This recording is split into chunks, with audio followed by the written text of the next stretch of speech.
So friends, कैसे हैं आप लोग? आई होप कि सारे लोग बढ़िया होंगे। तो आज हम लोग इकोनॉमिक्स के 11th क्लासेस के सीरीज़ को कुछ करने वाले हैं। तो माइक्रो इकोनॉमिक्स का जो कॉन्सेप्ट है बहुत ही इम्पॉर्टेंट कॉन्सेप्ट है। तो आइए हम लोग उस कॉन्सेप्ट्स को थोड़े से सीखेंगे और कुछ इम्पॉर्टेंट टॉपिक्स जो हमारे लिए काफ़ी ज़्यादा इम्पॉर्टेंट हैं, बहुत बार क्वेश्चन पूछे जाते हैं, तो वहाँ से क्वेश्चंस को हम लोग कवर अप करने का कोशिश करेंगे। ठीक है। तो कुछ इम्पॉर्टेंट पहलू पर हम लोग बात करेंगे आज। देखिए, सबसे पहले बात करेंगे कि देखिए इकोनॉमिक्स जो है, इकोनॉमिक्स का जो डिवीज़न है, ठीक है, इकोनॉमिक्स का जो डिवीज़न है ये बेसिकली दो पार्ट में है। एक हमारा है माइक्रो लेवल पर और एक है हमारा मैक्रो लेवल पर। ठीक है। 11th क्लासेस के एनसीईआरटीज़ में हम लोग बात करेंगे सिर्फ माइक्रो के बारे में, क्योंकि ये जो मैक्रो का जो पोर्शन है ये हमारा है 12th क्लासेस में। ठीक है।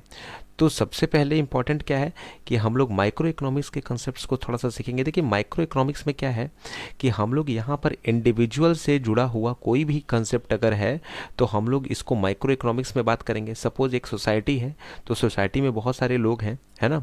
तो बहुत सारे लोग हैं, तो ये सब इंडिविजुअल के बारे में अगर हम लोग बात कर रहे हैं तो ये हमारा माइक्रो लेवल है, ये हमारा माइक्रो इकोनॉमिकल फॉर्म है।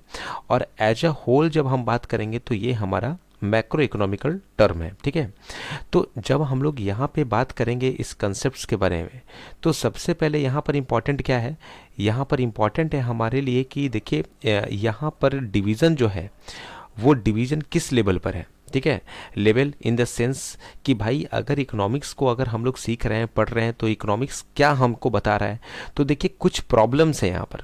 देखिए इकोनॉमिक्स जो है बेसिकली तीन चीज़ों पर यहाँ पे डिपेंड किया जा रहा है। एक है क्या कि अगर हम लोग अनलिमिटेड अगर वांट्स है, ठीक है, अगर अनलिमिटेड वांट्स है तो ये काफ़ी ज़्यादा एक प्रॉब्लम है ना। क्योंकि देखिए रिसोर्स तो हमारे पास लिमिटेड है ना, लेकिन हमारा जो वांट्स है वो बहुत अनलिमिटेड है। तो ये अनलिमिटेशन, ये जो लिमिटेशंस जो है, ये जो सीमित नहीं है लिमिटेशन, इसके कारण कुछ ना कुछ इकोनॉमिकल प्रॉब्लम यहाँ पर आपको देखने को मिलेगा। इसके बाद क्या है, आपको जब अनलिमिटेड वांट्स है तो ऑब्वियस बात है कि आपके पास रिसोर्स के लिए आपका स्कार्सिटी होगा, है ना। यानी रिसोर्स के स्कार्सिटीज़ के बारे में हम लोग बात करेंगे यहाँ पर। और थर्ड हमारे पास क्या है कि अगर हमारे पास रिसोर्स का स्कार्सिटी होगा तो हम लोग क्या करेंगे, हम लोग करेंगे ये कि हम लोग कोई दूसरा वहाँ पर मेथड खोजने का वहाँ पे शुरुआत करेंगे, यानी अल्टरनेटिव यूज़ वहाँ पर करना हम लोग शुरू करेंगे। तो ये तीन जो प्रॉब्लम्स है बेसिकली ये हमारा मेन प्रॉब्लम्स है इकोनॉमिक्स का। तो इसी पर हम लोगों को पूरी तरह से फोकस्ड होकर यहाँ पर बात करना है ना। तो आई होप कि यहाँ तक कंसेप्ट आपको क्लियर हो और इसके बाद हम लोग एक एक करके आगे बढ़ने वाले हैं। तो देखिए सबसे पहले इम्पॉर्टेंट चीज़ यहाँ पर ये है कि कंसेप्ट्स को थोड़ा सा ध्यान पे रखना है। और कॉन्सेप्ट्स को ध्यान में रखने के बाद एक चीज़ पर थोड़ा सा फोकस करना है कि क्वेश्चंस भी इम्पॉर्टेंट है और कंसेप्ट भी इम्पॉर्टेंट है। तो कंसेप्ट के साथ क्वेश्चंस का अगर अगर हम लोग मैच कर रहे हैं, अगर उसको हम लोग असेंबल कर रहे हैं, तो क्वेश्चंस काफ़ी हमारे लिए आसान है। ठीक है। अगर इकोनॉमिक्स के बात करते हैं तो देखिए एक चीज़ जानिए कि एलोकेशन एक बहुत इंपॉर्टेंट चीज़ है।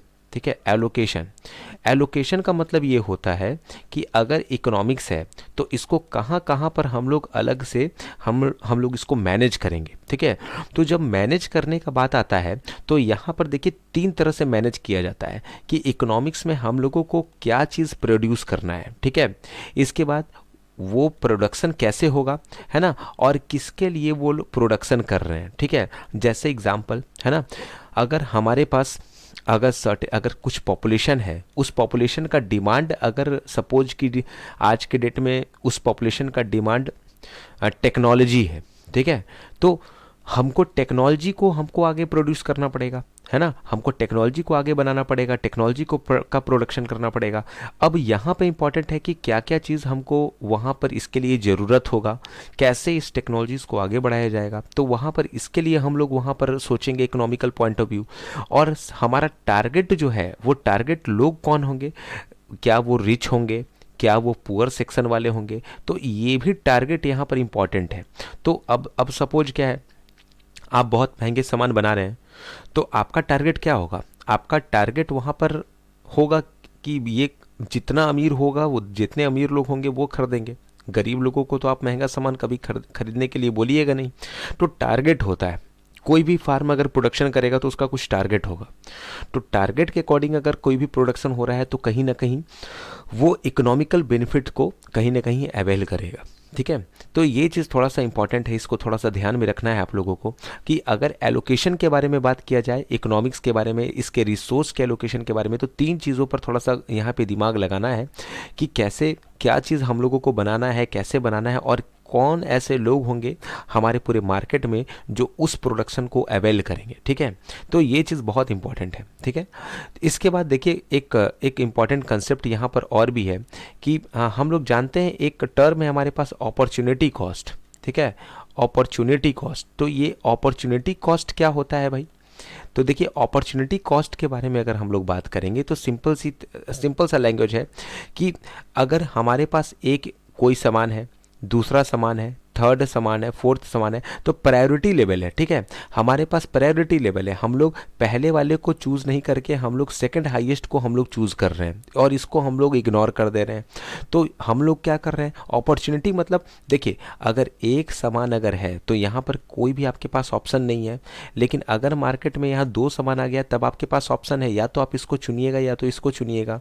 जब 3 सामान है वहाँ पर तो आपके पास 3 प्रायोरिटी है, तो आप पहले वाले को छोड़कर आप दूसरे की तरफ अगर मूव कर रहे हैं तो ये हमारा अपॉर्चुनिटी कॉस्ट है। मार्केट में कोई भी सामान अगर आपको चाहिए तो अपॉर्चुनिटी कॉस्ट के बिना तो पॉसिबल ही नहीं है। देखिए हम हैं, आप हैं, कोई भी लोग अगर कंज्यूमर है, प्रोड्यूसर है, सेलर है, बायर है, तो वो ये चीज़ ज़रूर करेगा कि अपॉर्चुनिटी की तरफ भागेगा। देखिए अगर हमको सामान बेचना होगा तो हम ये चीज़ देखेंगे कि अगर हम लोग अगर उससे कम में अगर हम बेच सकते हैं और कम दामों में बेचकर अगर मैक्सिमम गेन लेंगे तो ये चीज़ हमारे लिए फ़ायदेमंद है, क्योंकि पैसा तो हमको कम लग रहा है लेकिन बेनिफिट हमारे पास ज़्यादा हो रहा है। तो ये चीज़ हमको थोड़ा सा यहाँ पे ध्यान में रखना है ना। इसके बाद थोड़ा सा आगे बढ़ते हैं तो देखिए एक कंसेप्शन यहाँ पर और भी है कि एक बड़ा इंपॉर्टेंट वर्ड आता है आपके लिए, MRT। ठीक है, इसको बोलते हैं क्या हम लोग, मार्जिनल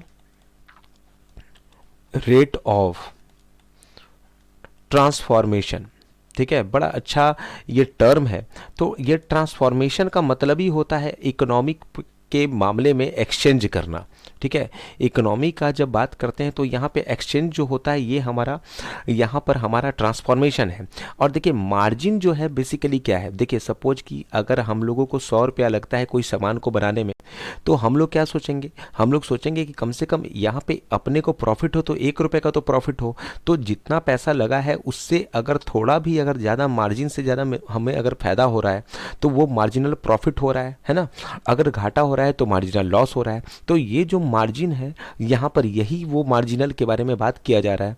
तो ट्रांसफॉर्मेशन, जितना पैसा हम लोग मार्केट में लगा रहे हैं उससे ज़्यादा हमको गेन चाहिए। ठीक है, और ये गेन तभी पॉसिबल है जब हम लोग वहाँ पे ट्रांसफॉर्मेशन का काम करेंगे। मतलब ट्रांसफॉर्मेशन में क्या होता है, अगर इसके फॉर्मूले के बारे में थोड़ा सी बात की जाए तो MRT को हम लोग लिख सकते हैं delta Y by delta X. ठीक है, अब delta Y by delta X कहने का मतलब क्या हुआ, देखिए डेल्टा वाई जो है डेल्टा वाई जो है ये क्या है, ये जो डेल्टा वाई है ये हम लोग कोई भी गुड्स जो है अगर सेक्रीफाइस्ड कर रहे हैं, ठीक है, सेक्रीफाइस्ड कर रहे हैं, और सेम टाइम अगर कोई दूसरा गुड्स हम लोग क्या कर रहे हैं यहाँ पर गेन कर रहे हैं, है ना।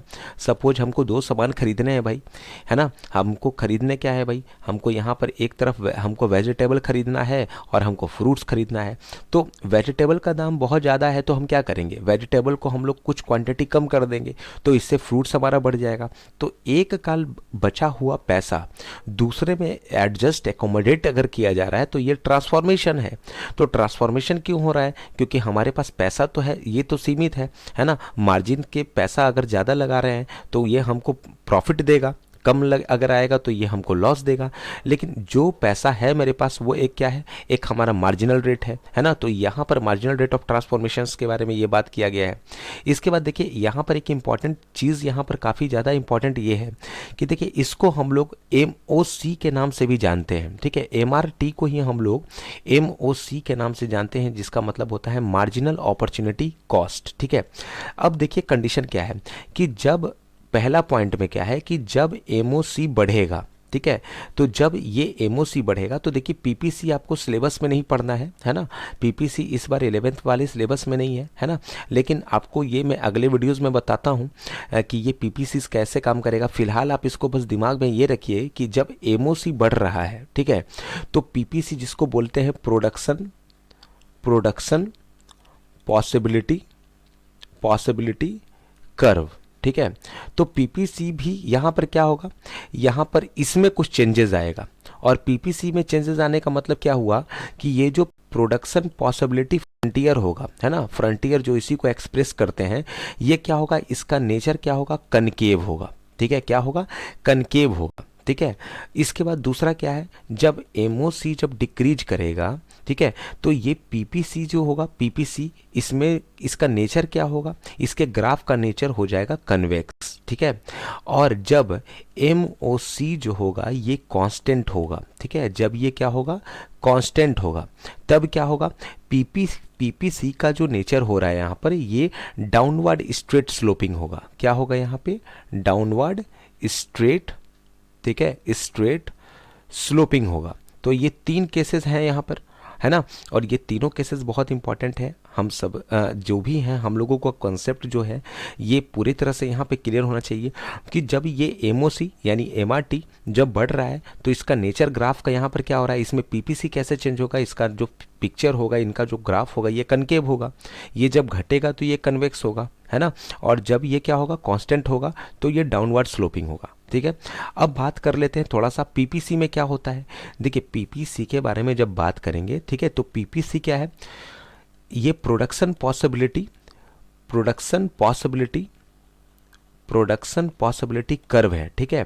इसको हम लोग मेज़र करते हैं, मतलब कैसे, मतलब हम लोग जो सोचते हैं उतना प्रोडक्शन करते हैं कि नहीं करते हैं, और जो प्रोडक्शन करते हैं ये कैसा होगा, या तो ये बढ़ेगा, इंक्रीज करेगा, या तो डिक्रीज करेगा, ये कांस्टेंट होगा।